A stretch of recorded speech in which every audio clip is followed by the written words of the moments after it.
We've all heard about happiness and love. And the third part of that whole thing, I believe, is peace. It's really hard to feel happy if your mind is going like this and you're not at peace. We've also heard that we have a choice. We can choose to love, we can choose to be happy, or we can choose to just wallow in whatever it is that we haven't forgiven ourselves for. It's all in how we look at things. We've also heard in Science of Mind that, and from other people that we study, that everything is neutral. It's how we look at that and how we look at different situations that determines whether we take it as a good thing or a quote or bad thing. And we are totally of choice when it comes to that. Doesn't that sound really easy? We can choose. Everything that happens to us, every moment that we have, we can choose to be happy. How easy is that?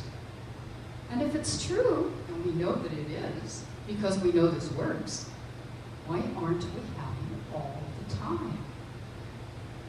Well, we've also heard that happiness is a warm puppy.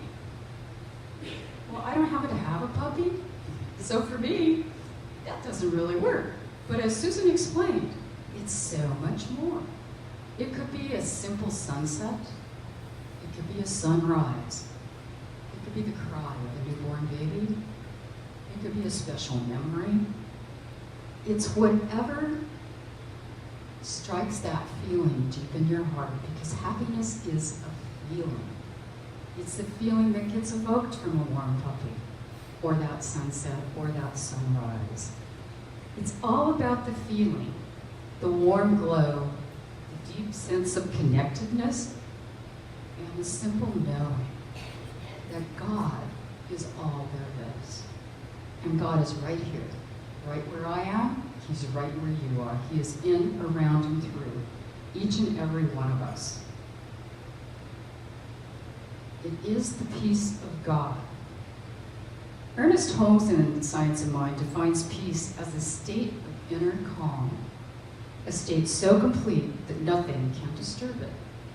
The peace comes only from the knowledge that it is all, a realization of our oneness with omnipresence is what brings peace. Peace, the peace that is accomplished by also a consciousness of power, and the knowledge of that power is what allows us to change our thinking and change our life. We do have choices. We all have choices, and I can't let you go without telling you a little story. You know how we are big on stories here. So yesterday morning I got up. I wasn't feeling very happy. And I couldn't figure out why, you know? I have everything I've ever wanted. I have a great family. I have friends who love me. I have a good house. I have money to pay my bills. I have a spiritual practice that allows me to go deep inside. I have a spiritual community. Just stand there, I look in the mirror. You know, look in the mirror. I love myself. I love myself. I'm pretty sure I love myself. And I'm like, what the heck's going on here? I'm a practitioner. I should be happy. Oh, and by the way, tomorrow I'm giving a talk about happiness. So, whoa. So I'm just, you know, I'm at a loss here. So I do what I normally do when I totally don't have any answers. Because guess who's got the answers? It's not me. It's God. So I go to prayer, and I just give it up to God. I'm like, God, I don't know what's going on here. You know, but help me out. And so, you know, I do this for a little while. I get up and I go, okay, well, nothing's happening, you know, because I want that immediate change. Immediately I'm going to be happy because I gave it up to God, right? Well, it is done. It's just that since there is no time nor space, it might not be done right here at this right very instance. But that happiness is mine. So I go about my lovely business and, you know, cleaning house and all those lovely little things. And I go to grab a paper towel off my paper towel rack. And it's not coming. The whole paper towel rack comes with it. And I'm just standing there going, okay, what's this about? And I look at it. Well, I put it on wrong. I put it on the wrong spindle, so when I go to pull it, it's not coming. And And instead of getting all unhappy and going, yeah, it's going to be that kind of day, I just started laughing. Because it was pretty funny. What are the odds that you're going to do something strange like that? So I keep going about my business. And I'm, of course, running short on time because I, usually plan it down to the second. And I put on my socks. Now, this is damn not wearing boots. I'm wearing regular shoes. And I look down at my beautiful gray socks. One of them has a stripe on it, and one of them doesn't. Now, once again, I have a choice. I can get really upset at myself for putting together two socks that don't match, or I can just start laughing. Which again, I did. I just started laughing. And what I know is that God has a really great sense of humor. And He's giving me these opportunities to make a choice. To know that I have that choice. I can be happy no matter what. And with each one of these little things, my mood did lighten. And finally, by the end of it, as I walked out the door, I was in a pretty good mood. And I had an awesome day. Because I just didn't allow myself to wallow in whatever it was that had me. And I gave it up to God. And God does have it. And we know that. So, Ernest Holmes says, again in Science of Mind, let us waste no further time looking for the secret of success or the key to happiness. Already the door is open, and whosoever will may enter. The door is open.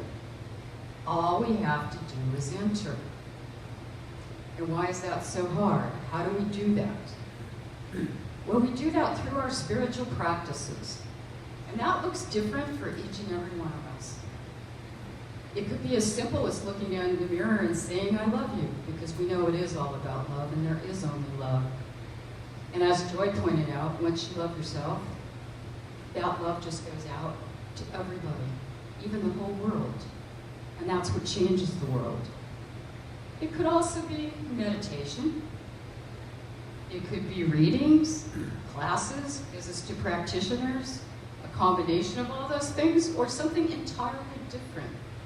Whatever it is that allows you to go to that place where you can hear that still small voice. That still small voice that is God right here, right where you are. He never leaves you.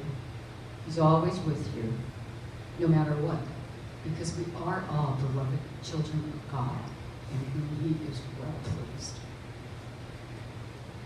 And when you get to go to that small, still voice and that place of inner calm and peace, where you can really hear God's voice, you know that you are loved, you are special, and you know that no matter what, God's got you there.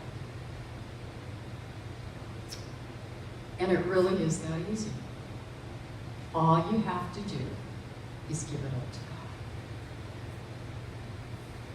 And with that, I would like to take you into a prayer that was written by Ernest Holmes for Mind and Living the Science of Mind. Knowing that there is one life, that life is God, that life is perfect, that life is my life now. It is flowing through me, circulating in me. I am one with its rhythm. My heart beats with the pulsation of the universe, in serenity, in peace, and in joy. I am daily guided so that I shall know what to do under every circumstance, in every situation. Divine intelligence guides me in love, in joy, and in complete self-expression. Realizing that I am one with all people, I affirm that there is a silent power flowing through me and them, which blesses and heals and prospers, makes happy and glad their pathway. And I am so grateful for this guidance and the power that is flowing through me. I release my word unto the law that always says yes, knowing that these things are something greater taking place in my life right here, right now, right where I am. just let it go, let it be.